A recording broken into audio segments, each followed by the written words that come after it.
dissect that, we're going to now speak with Mark Dubowitz. He is the Executive Director at the Foundation for Defense of Democracies. Joins us from Washington. Mark, welcome to National Affairs. Give us a sense of the impact of these sanctions on the ground and how they are affecting Mahmoud Ahmadinejad's politics in the election that is taking place today. Well, thanks for having me on. I think the sanctions are certainly having a significant impact on the Iranian economy.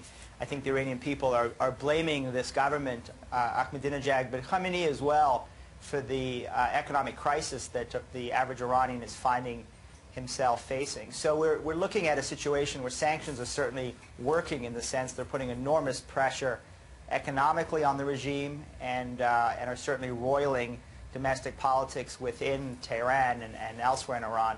But these elections, these parliamentary elections, are really irrelevant. They're fraudulent elections. This isn't a question of robocalling and WikiLeaks. This is a question of candidates who have been tightly vetted, reform candidates who have been arrested or been told they would be arrested if they try and run. And so these are fraudulent elections designed to try and create the veneer of unity, where in fact in Iran today there is great, great disunity. Mark, simple question. So much of the debate over whether there should be preventive or preemptive action hinges on where they are in terms of their nuclear program. My question to you, where are they on their nuclear program? Well, certainly according to the most recent IAEA report, the Iranians are moving very aggressively towards having nuclear weapons capability, which means they put in place the three essential components of a nuclear weapons program: a movement towards having highly enriched uranium, the ability to weaponize that uranium, and the ability to deliver that in some way through a missile or some other delivery system. So they're moving forward with putting in place the capability. And the real debate right now between the United States and Israel is on the question of whether the regime has made the political decision to move forward with actual weaponization, taking these components, assembling them, and moving towards a nuclear weapon, and in fact testing that.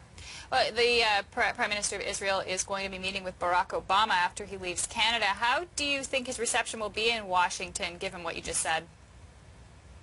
Well, Prime Minister Netanyahu is very popular in Washington, certainly with members of Congress and many Americans. I think it's going to be a tense meeting in the Oval Office with the President. I mean, clearly there's been tension in the personal relationship between these two men. But I think most importantly, I think there's a different perception of the timeline and on the question of whether economic sanctions are indeed working, and more importantly, can they work in stopping the march to a nuclear weapons program. This is going to be a very tense meeting. And have they ever, let me ask you, Mark, have sanctions ever worked to prevent a weaponization on this scale?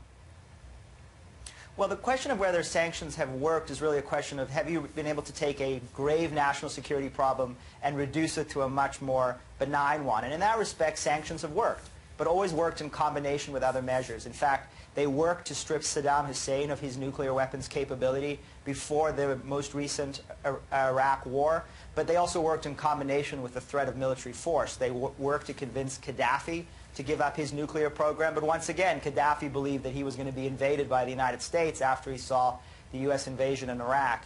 So sanctions have certainly persuaded dictators in the past to give up their nuclear weapons program, but they're never a silver bullet. They never work in isolation. They always need the credible threat of military force to change a regime's risk-reward calculus.